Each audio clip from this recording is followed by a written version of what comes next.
Bon, alors ce pétroglyphe-là, il est assez... ce dessin-là, il est assez simple.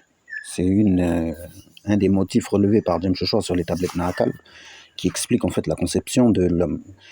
Alors, chaque chiffre, en fait, représenté sur le dessin plus haut, ça vient du livre de James Joshua, hein. Chaque chiffre représente en fait une phrase. Chaque dessin représente une phrase. Et quand vous savez lire le hiératique, et si vous viviez en ce temps-là, quand vous voyez ça, vous lisez littéralement, le premier homme fut créé double, puis cette créature. Puis cette créature, le premier homme fut endormi. La mort que nous connaissons. Et pendant son sommeil, les principes furent divisés. Et le premier homme se dédoubla en homme et une femme. Par la suite, par l'homme et par la femme, la reproduction perpétua la race. Ok? Donc, regardez bien ce dessin-là. Voici les fameux pétroglyphes relevés par James Joshua.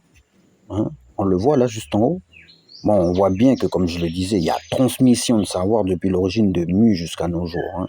Nos vieux l'ont gravé sur la pierre. Comptez, il y a 12, même 12. 1, 2, 3, 4, 5, 6, 7, 8, 9, 12.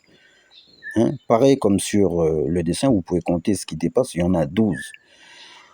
Donc, ces deux dessins sont carrément identiques. Le pétroglyphe Kanak et le signe relevé par James Joshua sur les tablettes de terre cuite de Nahakal. Et donc, comme je le dis, vous pouvez voir, donc il y a bien perpétuation de savoir. Hein? On le voit très bien. Voilà, c'est simple pour cela.